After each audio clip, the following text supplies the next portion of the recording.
Friends, accounting ഈക്വേഷനിൽ നിങ്ങൾക്ക് വളരെയധികം confusion ഉണ്ടാക്കുന്ന ഒരു 4 ഐറ്റം ഉണ്ട്. അതാണ് നമ്മൾ ഇന്ന് പഠിക്കാൻ പോകുന്നത്. ഈസി ആയിട്ട് നമ്മൾ പഠിക്കാൻ പോകാണ്.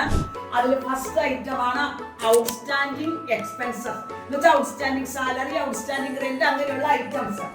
അതിലേത് വന്നാലും നമ്മൾ അത് ക്യാപിറ്റലിൽ നിന്ന് ഡിഡക്റ്റ് ചെയ്യണം. അതുപോലെ തന്നെ ലയബിലിറ്റി കോളത്തിന് സാലറി ഔട്ട്സ്റ്റാൻഡിങ് ആണെങ്കിൽ സാലറി ഔട്ട്സ്റ്റാൻഡിങ് അതിന്റെ പേര് എഴുതിയിട്ട് ലയബിലിറ്റി കോളത്തിൽ കൊടുക്കണം.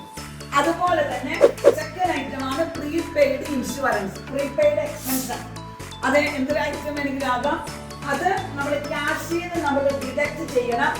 എക്സ്ട്രാ അസറ്റ് കോളത്തിൽ നമ്മൾ അത് പുതിയ ഐറ്റം ആയിട്ട് കാണിക്കണം. Third one accrued income. അത് നമ്മൾ ക്യാപിറ്റലിലായത് കാണിക്കണം. അതുപോലെ തന്നെ അക്രൂഡ് ഇൻകം നമ്മൾ അസറ്റിലാണ് കാണിക്കുന്നത്. Fourth item income received in advance. അത് നമ്മൾ ക്യാഷിന് ആഡ് ചെയ്യണം. അതുപോലെ തന്നെ ലയബിലിറ്റി കോളത്തിൽ ഇൻകം റിസീവ്ഡ് ഇൻ അഡ്വാൻസ് എന്ന് പറഞ്ഞ് നമ്മളത് കാണിക്കണം. ഇതിന്റെ ഡീറ്റെയിൽ വീഡിയോ യൂട്യൂബ് ചാനലിൽ അപ്ലോഡ് ചെയ്തിട്ടുണ്ട്. ചാനലിന്റെ ലിങ്ക് ബയോയിലുണ്ട്.